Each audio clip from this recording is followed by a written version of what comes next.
Recording studio Begusarai.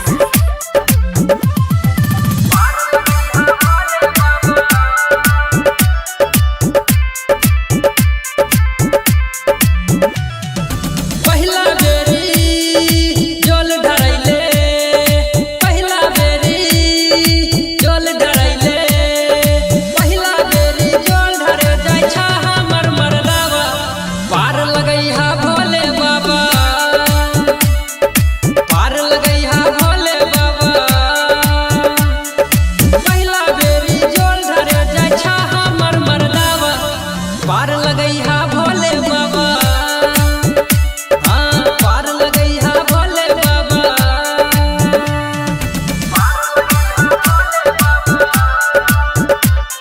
Mix by Abhishek Anurag, DJ Om Shankar, Parsa Harbhinda. भक्ति के रस नस नस में छै कुट कुट के भरने,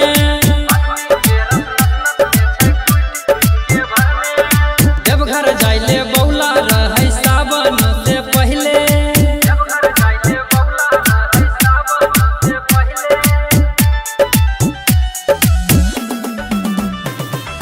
भक्ति के रस नस नस में छै कुट कुट के भरने,